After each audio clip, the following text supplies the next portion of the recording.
Frédéric Bornet dans l'introduction. Donc je fais un petit focus. L'année dernière, j'avais déjà présenté le logo des 9 groupements qui étaient dans le groupe de travail. Donc on nous y avait mis, ça nous avait fait plaisir. Et puis finalement, on a été embarqué dans cette aventure.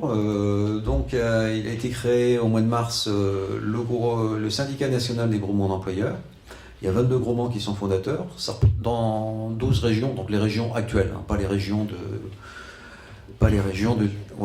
2016. Ouais. Avec un objectif d'arriver à 40 groupements début 2016, donc dans 6 mois, et un objectif de 100 groupements courant 2018. Alors là, vous avez la belle photo de la première réunion du bureau qui a eu lieu il y a même pas 2 mois. Et au premier rang, vous retrouvez donc au centre. Vous avez le groupement d'employeurs, le plus gros groupement d'employeurs multisectoriel en France qui s'appelle Alliance Emploi, hein, plus de 1000 salariés, qui est président. Vous avez Solutions Compétences, qui est un groupement d'employeurs qui est basé dans la Vienne, à Poitiers, 150. À droite, vous avez Maryse Lemot, qui est secrétaire, enfin le groupement est secrétaire, Cordon Valère est secrétaire, et sur la gauche, vous avez Progressistes, et c'est peut-être un signe comme quoi on a un groupement reconnu pour notre bonne gestion, donc on devient le trésorier du syndicat. Voilà. Et derrière, vous avez une équipe qui, vous voyez, très souriante et qui est prête à s'investir. On se revoit début juillet à Paris.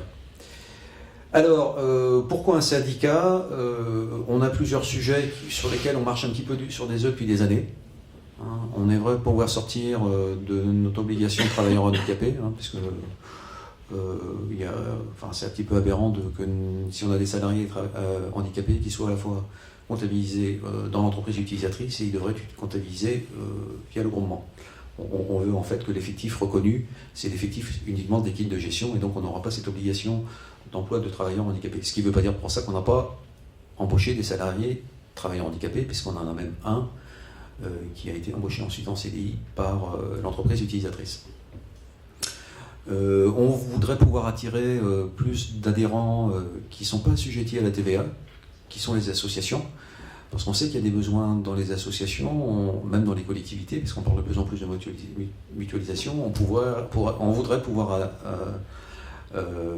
facturer, que ce soit avec la TVA, que ce soit sans TVA, suivant la fiscalité de nos adhérents. Et puis il faudra aussi qu'on voit au niveau de la fiscalité, puisque quand on passe un certain seuil en termes de chiffre d'affaires, la contribution économique territoriale peut représenter quand même un coût assez important. Et puis aussi on a un gros travail de fond à mener auprès des administrations pour faire reconnaître nos spécificités, parce qu'on est souvent mis dans la même case que d'autres types d'emplois comme l'intérim, voilà. Et on a un mode de fonctionnement qui est différent. Donc on veut faire reconnaître nos spécificités.